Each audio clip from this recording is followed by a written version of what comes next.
មើលខាងក្រៅខ្ញុំមានភ្នំនឹងធំហើយមានថ្មស្អាតៗបងប្អូននេះទាំងថ្មនឹងធំចាខ្ញុំនឹងបង្ហាញរូបភាពណាដែលខ្ញុំចូលខ្លីៗនេះជាមួយគ្នាសម្រាប់តាមដានអ្នកគ្នាបន្តទៀត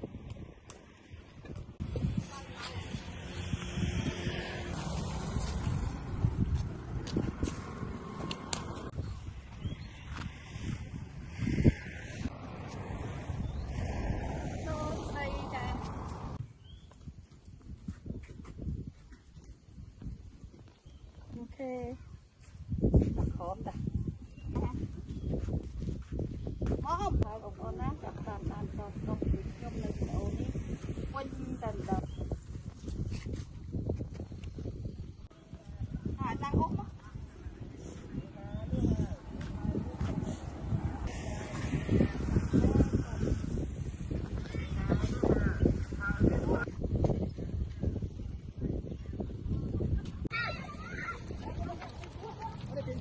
គឺស្ដីចាឥឡូវយើងមកដល់មាត់សមុទ្រហើយបងប្អូនអើយស្អាតណាស់ទេសភាព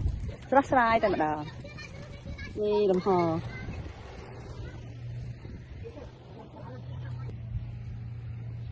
យេ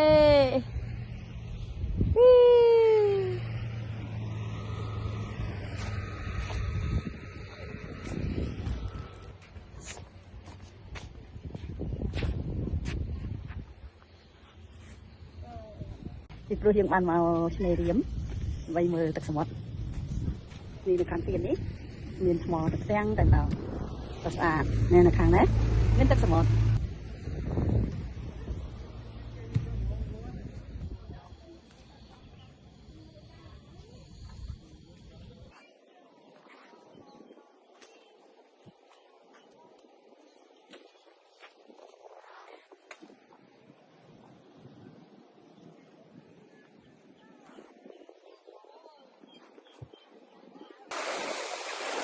បងប្អូនជាទីរាប់អានថ្ងៃនេះខ្ញុំ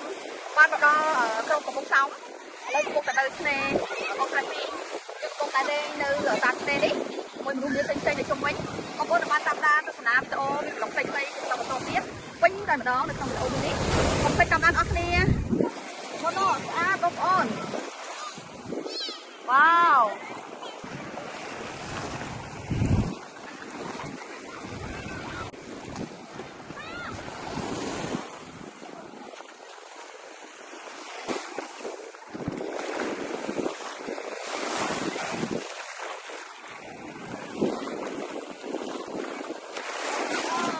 ចលកាស្រោបបងអូ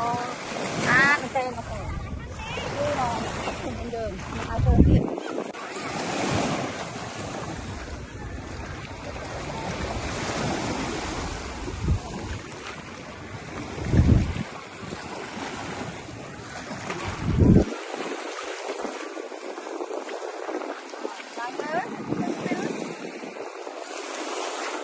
ទៅស្មោះ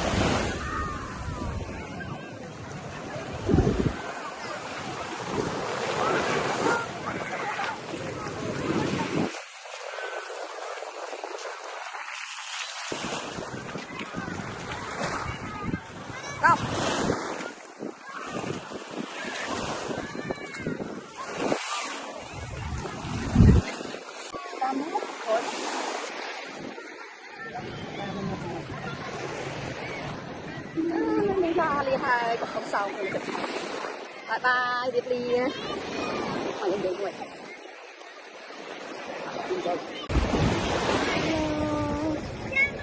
កំភ្លេចមកកំសាន្តអូត្រេសពី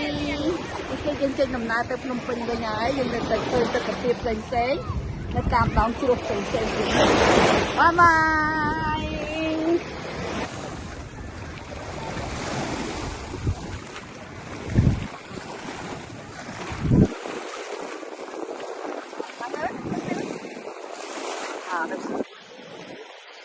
ហើយឡើយបងប្អូនអើយអង្គុយមើលទឹកសមុទ្រលោបបោបងសោកអើយស្អាតណាស់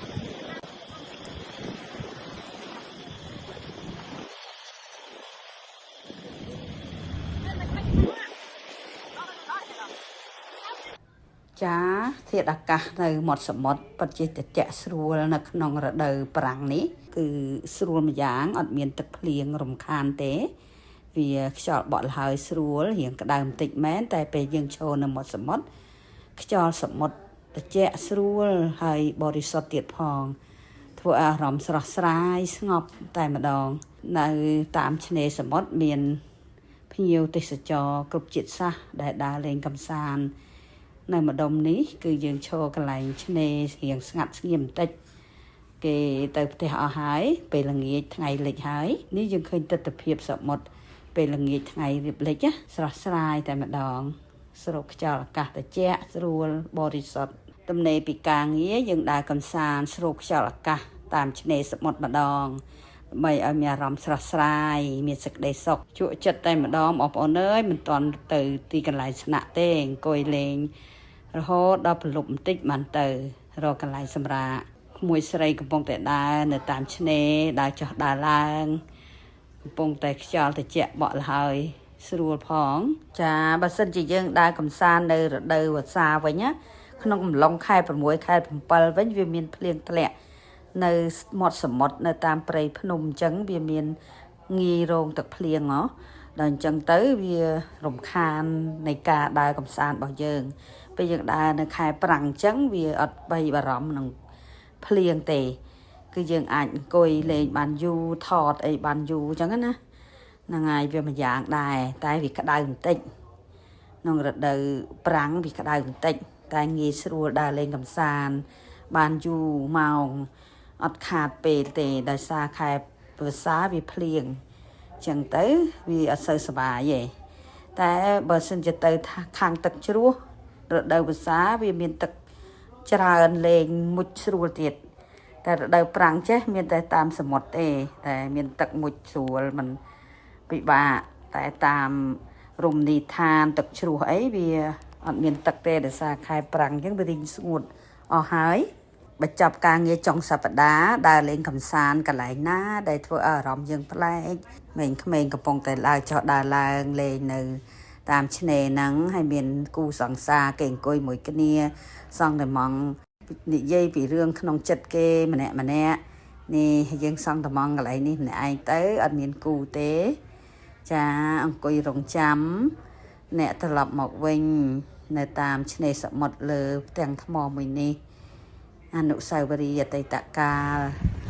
ដែលយើងតែងតែមានជាមួយគ្នា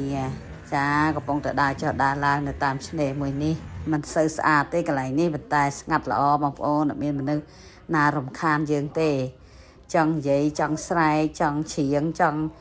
ស្មឹងស្មាតគិតអ្វីក៏ចេញដែរដោយសារមានមនុស្សរំខានចិត្តយើងនោះនេះកំពុងតែ selfie ម្នាក់ឯងហើយព្រោះក្រុមការងារខ្លះក៏ទៅកន្លែងសម្រាកហើយអ្នកខ្លះក៏នៅដើរអង្គុយកន្លែងផ្សេងពីគ្នាដើម្បីស្មឹងស្មាតក្នុងអារម្មណ៍សេចក្ដីគិតម្នាក់ឯងនេះកន្លែងបថោងតោងស្បៃដល់បថោងតោងស្បៃនាងនេះចាមើលចាស់ទេសភាពម្ដុំនេះយើងចេញពីឆ្នេរសមុទ្រហើយត្រឡប់មកវិញហើយនេះកំពុងតែ selfie កាន់ស្បៃនាងនេះបថោងតោងស្បៃនាងនេះនេះ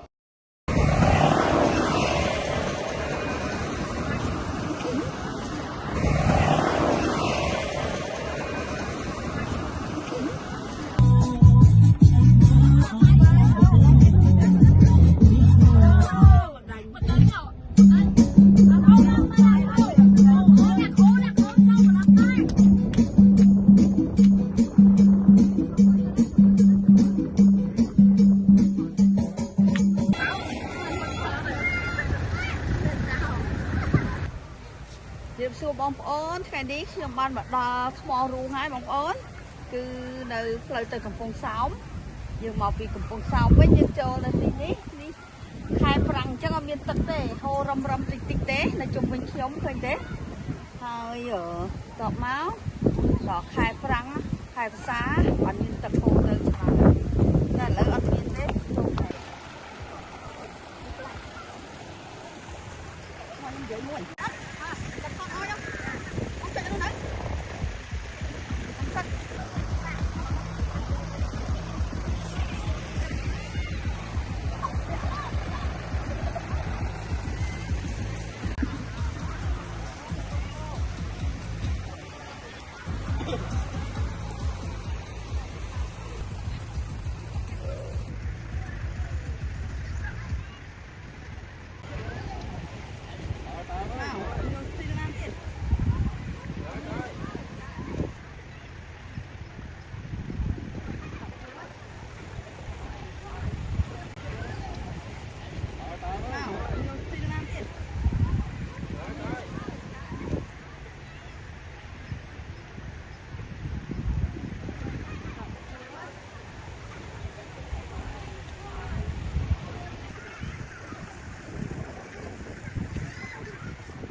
ចាទស្សនភាពកន្លែងនេះគឺជាកន្លែងថ្មរូងដែលថ្ម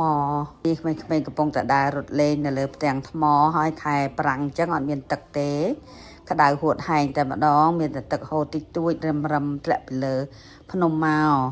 ដល់ខែវស្សាប្រហែលភ្លៀងស្អាតណាស់ទឹកធំធ្លាក់ពីលើថ្មលើភ្នំមកស្អាតខែប្រាំងអញ្ចឹងអត់មានទេនៅដកតាមថ្មរឹមតែប៉ុណ្ណោះនេះយើងថតរូបភាពនេះគ្រាន់តែឃើញផ្ទាំងសិលាប៉ុណ្ណោះអត់ឃើញទឹកហូរធ្លាក់មកទេខែក្តៅផងអត់មានទឹកទៀតឈរនៅលើផ្ទាំងថ្មនេះចាស់កម្ដៅមកក្តៅមែនតែនប៉ុន្តែមានដើមឈើអមនៅជុំវិញនឹងស្រស់ស្អាតដែរទោះជាអត់មានទឹកមុជលេងណាយើងថតទេសភាពលេងទៅនេះបងប្អូនអើយពេលខែវស្សាឡើងទឹកលហាច់លហឹមពេញហ្នឹងហើយមុជលើថ្មនឹងលេងសប្បាយណាស់ត្រជាក់ស្រួលមែនតែនល្ងាទៀតដល់ពេលខែប្រាំងអញ្ចឹងរត់ទឹកមុជអត់បានទេយើងកំពុងតែអង្គុយលេងធ្វើម្ហូបញ៉ាំបន្ទាប់មកបានយើងត្រឡប់ទៅភ្នំពេញវិញចាវីដេអូនេះចាប់តែប៉ុណ្ណេះហើយអរគុណច្រើនបងប្អូនដែលបានតាមដានពីដើមដល់ចប់យើងជួបគ្នានៅវីដេអូក្រោយៗទៀតសូមអរគុណច្រើនសូមជម្រាបលាហើយបងប្អូនណាចាប់តាមដានត